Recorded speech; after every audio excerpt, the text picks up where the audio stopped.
क्षुद्र शक्तियों की चर्चा की थी, उन छोटी शक्तियों के बारे में आपको बताया था जो मन की बात बता देती हैं, जो जेब के पैसे सही बता देती हैं, जो भूतकाल में घटी घटनाएं, परिवार वालों के नाम, रिश्ते, काम बता देती हैं।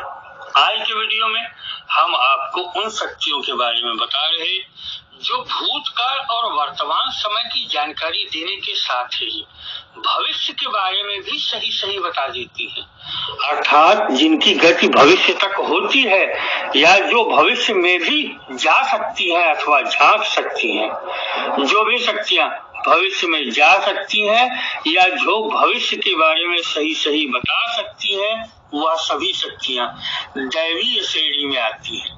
कुछ शक्तियां आप में यह क्षमता उत्पन्न कर देती हैं कि आपकी पकड़ भविष्य ज्ञान पर हो जाती है, किंतु यह शक्तियां स्वयं आपको किसी बात के बारे में नहीं बताती, जैसे पंचांगुली आदि। पर कुछ शक्तियां ऐसी होती हैं जो सीधे भविष्य बता देती हैं।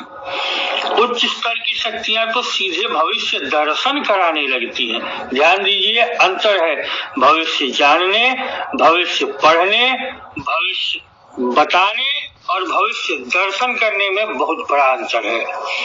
हम बहुत उच्च शक्तियों की बात नहीं कर रहे, क्योंकि हमारा विषय मात्र इतना है कि वह कौन सी शक्तियां होती हैं जो भूत, वर्तमान और भविष्य हमें बताती हैं। त्रिकालदर्शिता या त्रिकालद्रष्टा होना बिल्कुल अलग बात है, जबकि किसी का भूत भविष्य बता देना बिल्कुल अलग होता है। 70,000, 90,000, 63,000, 2,10,000, 5,35,000। क्यों? किसी शक्ति के सहारे लोगों के भूत भविष्य बताने वाला व्यक्ति त्रिकालदर्शा हो, त्रिकालद्रष्टा हो, त्रिकालदर्शी हो, यह जरूरी नहीं होता। अक्सर यह त्रिकालदर्शी नहीं होता, क्योंकि त्रिकालदर्शिता उच्च शक्तियों के द्वारा प्राप्त होती है। जहाँ तक पहुँचा व्यक्ति किसी में न रुचि लेता है, न ही उसको जरूरत होती है। तीसरे, वह प्रकृति में हस्तक्षेप भी नहीं करता।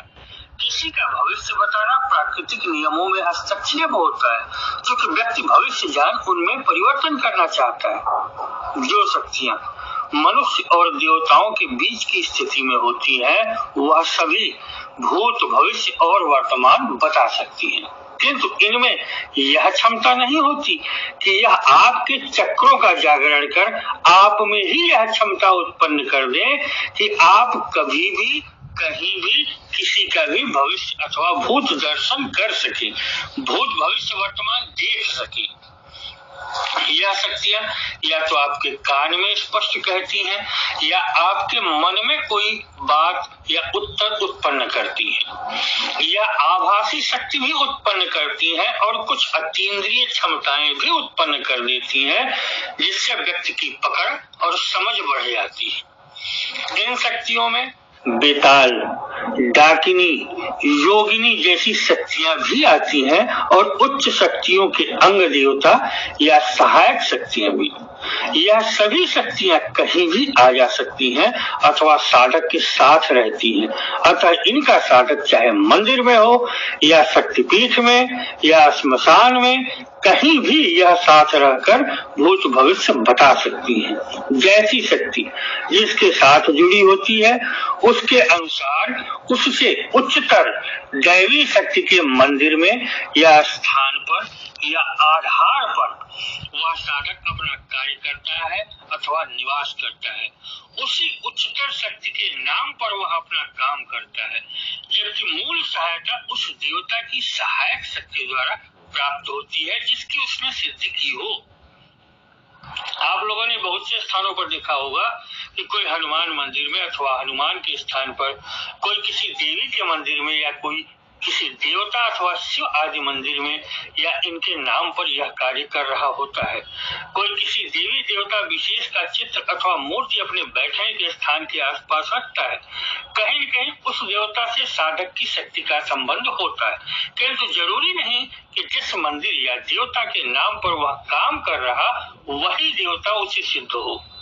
उस देवता से नीचे की सहायक शक्ति या उस देवी देवता का अंग देवता भी उसे सिद्ध हो सकता है तथा वह उसकी शक्ति से बता रहा हो सकता है।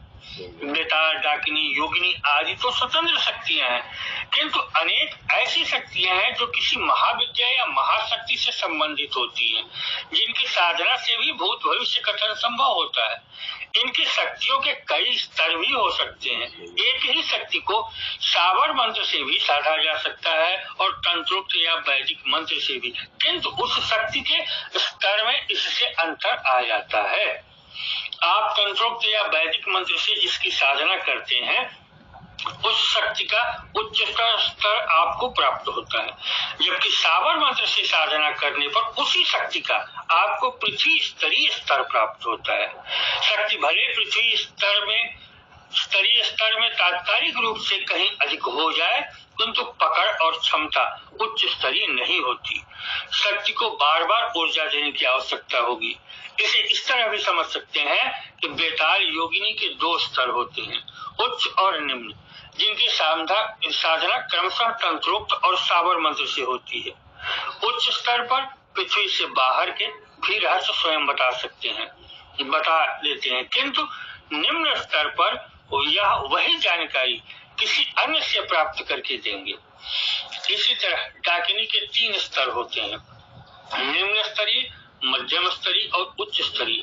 निम्न में साबर मंत्र द्वारा ग्रामीण आदि लोग इनकी साधना करते हैं।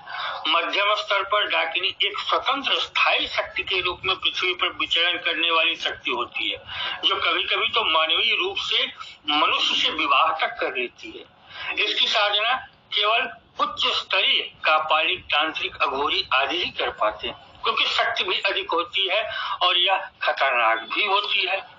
तीसरे स्तर की डाकिनी अत्यंत उच्च स्तरीय शक्ति हो जाती है, जिसकी साधना केवल तंत्रों तो मंत्र से ही होती है, और यह महाकाली की मूल उग्र शक्ति होती है, जो कुंडलिनी से भी संबंधित होती है।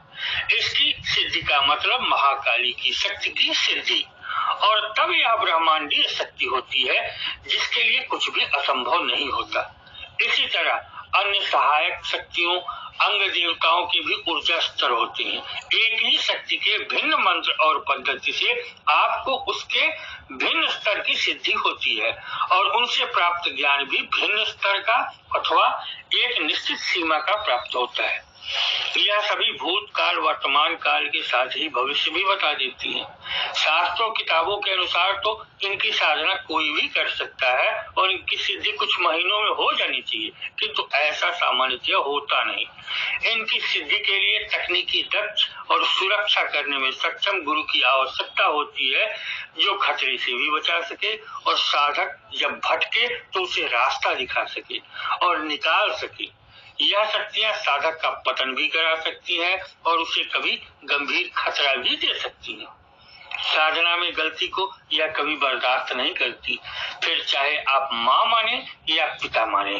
साधना का मतलब होता है खुद को साधना और शक्ति आकर्षित कर नियंत्रित करना, तो यहाँ गलती की कोई गुंजाइश नहीं होती। इसके बाद इनकी साधना में अच्छी शक्ति प्राप्त करने तथा भूतकाल के साथ भविष्य बताने की क्षमता प्राप्त करने में कम से कम 1 वर्ष का समय लग सकता है, चाहे आप किसी भी तरीके से किसी भी तरह के मंत्र से साधना करें। सामान्य शक्ति प्राप्त करने में 2 वर्ष और अच्छी सिद्धि में 3 वर्ष लग सकते हैं, जहाँ बहुत धैर्य, लगन और साहस के साथ साधना करनी पड़ सकती है। अक्सर किताबों से इनकी साधना करने वाले असफल ही होते हैं और हानि भी उठाते हैं। इस स्तर की शक्तियों से भी ऊपर अष्टभैरव, रुद्र के अवतार, शिव जी के अवतार, विश्व अवतार आदि आते हैं, और इनके बाद के स्तर पर महाविद्याएं, नवदुर्गा, गणेश, देवियां आदि आते हैं, किंतु इनके साधक सामान्यतया भूत भविष्य बताने से बचते हैं, क्योंकि यहाँ ज्ञान का स्तर उच्च हो जाने से प्रकृति के नियमों की जानकारी भी हो जाती है और कर्म सिद्धांत भी पता चल जाता है। इन शक्तियों की सिद्धि होने पर ज्ञान ही नहीं, परिवर्तन की शक्ति भी आ जाती है। साधक की जरूरतें अक्सर स्वयं पूर्ण होने लगती हैं, अथवा अधिकतर बेवजह कहीं हस्तक्षेप करने से बचता है। इस स्तर पर आकर के केवल भूत भविष्य ज्ञान नहीं होता, भूत भविष्य दर्शन होने लगता है जब व्यक्ति जो चाहे वह देख पाता है।